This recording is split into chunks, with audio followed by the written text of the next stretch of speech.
everyone. This is Dr. Ryan Simmons, and I'm an industrial organizational psychologist. Now, I will say that I've already filmed this once. I filmed this once. I took it back and tried to edit it, and I'm so bad at editing right now that it took a really long time. So I just decided to film this all over again. So that's partly why I didn't get last week's video in. I did not meet my goal. But I've got a couple of videos I'm going to be editing this week, so I'm going to meet that goal. So got to own up to that stuff, right? So today I want to talk to you a little bit about applicant tracking systems and what it's like to go through the application process for the people out there who are actually applying to the jobs. The other thing that I'll probably end up mentioning later on in another video is a concept that I talked about with one of my friends and former colleagues, Noah. He and I were talking about something and ran into the idea of firing yourself. And I'm not even sure Noah probably remembers us talking about this, but it's something that hit home for me because I actually saw it happen.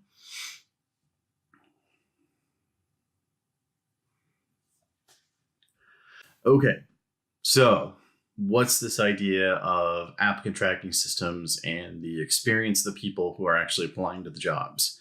So I've been applying to jobs for the last 10 years or so. Part of the reason for that is the fact that I have needed a job. Sometimes it's because I'm just looking for the next job. And I came up with this idea that if you want to win the lottery, you have to buy a ticket.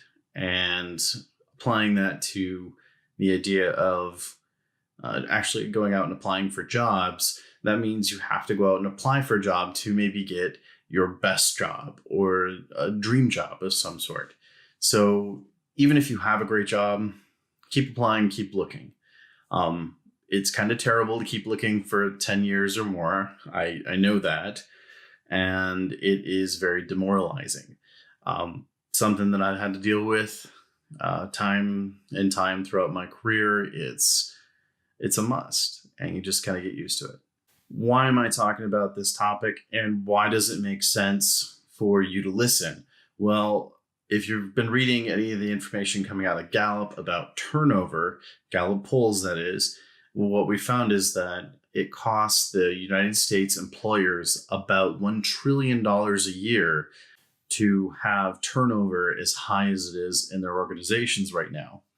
So if we're worried about the money it's costing, and it does cost somewhere between 1.5 to twice that person's salary to go ahead and replace them, we need to talk about trying to get the best candidates in so that we're not having this turnover happen.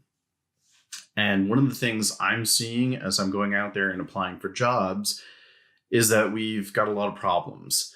And sometimes it's with the job description and how we've actually set that up. And a lot of the times, and many more times, I will say, it's about the applicant tracking system and how we're actually inputting our information to that company. So if you've been looking for a job in the last 5 to 10 years, I guarantee you've seen some of these problems yourself. The first thing that I've seen that we really need to talk about is companies that have older software. I understand why you'd have older software. I understand why you keep using it. If it's not broke, don't fix it. You might not have the money at the time to go ahead and take care of that issue. The problem I run into when that happens is that I end up having to manually input a lot of information where something that parses my resume actually saves me time. Now, with all of these problems, you're running into the issue of wasting my time. Now, I don't want to waste your time, but my time's precious too. And I need you to give me a great experience coming in, especially since I'm not even bought into the organization yet, guys. So if I'm not bought in, you're already giving me a bad time. Why do I keep applying? Anything you can do to make my experience better as a candidate or potential candidate, makes the process a little bit better for me and more likely for me to say yes. Another problem I run into is that there's a lot of manual input, especially with some of the older softwares out there. And the other one that really gives me a problem that's sort of a slash to that is when I apply through a third party company like Indeed, and then you still make me try to fill out all the information for your company. There are ways to make that work, and I would suggest that we look into that for you so that we can go ahead and take care of that issue. It doesn't have to be a pain point, but it is a pain point.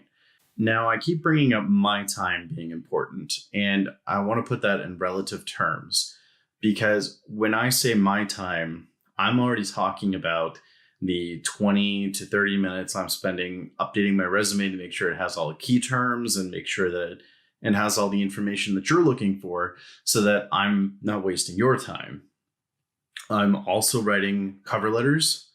If you want a cover letter, and for anybody that doesn't know if a company wants a cover letter or not, it's because you know a company wants your cover letter when they actually ask for it or they have a place for it.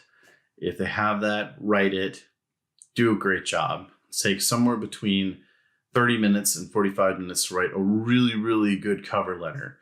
And if you get better at it, it just takes less time. It's a learning curve. Now, the last one I've seen out there isn't something I see very often, but you do see it in the healthcare industry and a few others that I've run into. You have an issue where you've got an industry that wants to recruit for certain people only. And so their system is set up to favor that person or that kind of job. Now, I wouldn't say that's normally a problem, but if you're very well educated, you have a lot of experience, and it's not in that area, it can actually take you more time to apply to that job. I would suggest that companies try to keep it as general as possible. And if you have a special need out there for certifications, there's a way to input in most of the softwares some of the certifications that you really want to see. And if you have just an open section for somebody to write in what kind of certifications they have, that'll work too.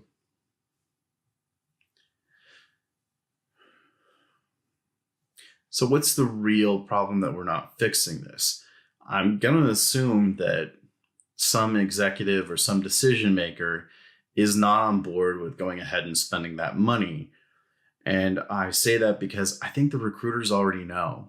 If you're a recruiter, you deal with this day in, day out, you talk to the people that actually apply to the jobs, it's kind of a pain point for you too.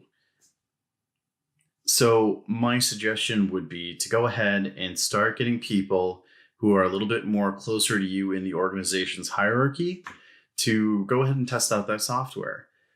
Test it out, take the time. When they end up spending about 15 minutes or more of their own time, they'll understand some of the pressure. If they get to 30 minutes, and I have spent more than 30 minutes applying to a job just to see how long it took, I ended up spending way more of my time than I ever wanted to. So on top of the hour or more that I took to go ahead and write a cover letter and get my resume in order, I also spent that extra time going ahead and applying to a job. That's why sometimes applying to a job is like having a full-time job. And if you are employed and you're looking heavily, that can really eat up a lot of your time, your free time. And it's just as important to have your free time when you're searching out there as quickly as you can for the next position. Hopefully you're always doing it in more leisure, but if you're not, it can be a problem. So thanks, guys. Make sure that if you saw this video, you like what you saw, go ahead and like and subscribe. If you want to see any other kinds of topics or you have some discussion on this, you guys have had your own bad experiences with applying to jobs, go ahead and let me know in the comments. And I guess until next time, until I get those videos edited, I'm Dr. Ryan Simmons, and I'll see you later. Bye.